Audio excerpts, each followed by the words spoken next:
And if you care about what you eat, then it must encompass all other living things.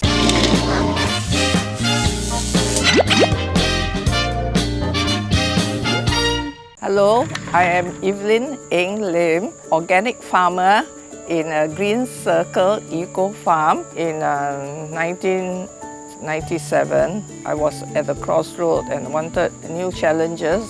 Then I came upon this report or reading the papers that yet another consignment of vegetables had been rejected by the authorities. It had more than the maximum allowable limit of pesticides. And so I was concerned, I cannot control what I put into my body because, I believe so strongly that I am what I eat. And I cannot have people controlling over my health. During that time, there were not any organic shops that were selling fresh produce at all.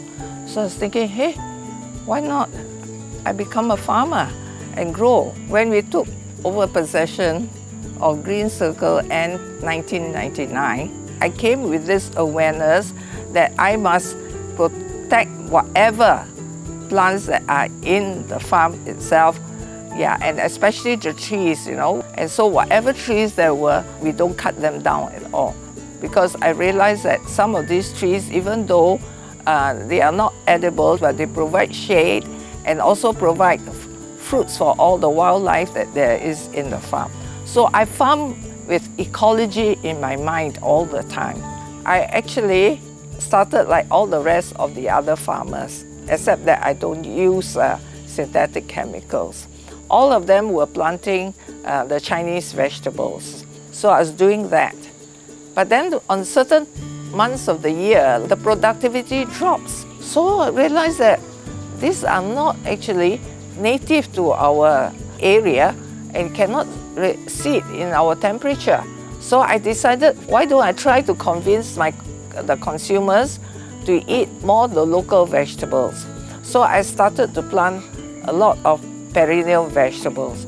And that's how I've been holding nasi ulam events in the farm. We should have about 30 varieties of plant food, vegetables and fruits in 1 week, in just one meal. So you have turmeric leaf, turmeric, laksa leaves, Brazilian spinach, lentil, papaya, onion, garlic, 29, tempeh, 30, about 30 already, all in one meal.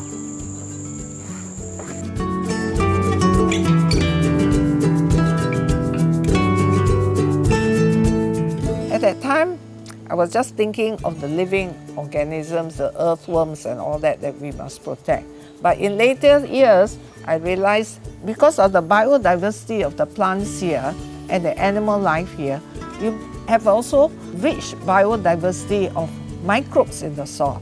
The more food chains there are, the more complex the food web, and therefore the more stable the environment. Any forest, whether it's temperate or tropical, is more diverse than any other ecosystem in terms of plant growth. And because of the biodiversity of plant growth, you also have biodiversity of other living things. And if you care about what you eat, then it must encompass all other living things. It's so wonderful that you have all these systems working together. And in this way, you actually produce very healthy food. I have educational tours for preschoolers. We actually show them specimens of earthworms, snails, and some insects, and let them touch. Children nowadays are so fearful of touching soil. Soil is to them, in the American word, dirt. We teach them how to plant also, and what is the process on how a plant grows from a seed. We also want to instill in them that nature is not to be feared. Nature provides in a way that the human being cannot. We can have also high-rise indoor vertical farming, but there is a place for natural farming. And in every system, we should have diversity. We've been given notice that we have to quit by end of this month. I got a bit of stress over this period where my lease is going to expire, and I had written a letter to appeal for extension till end of this year.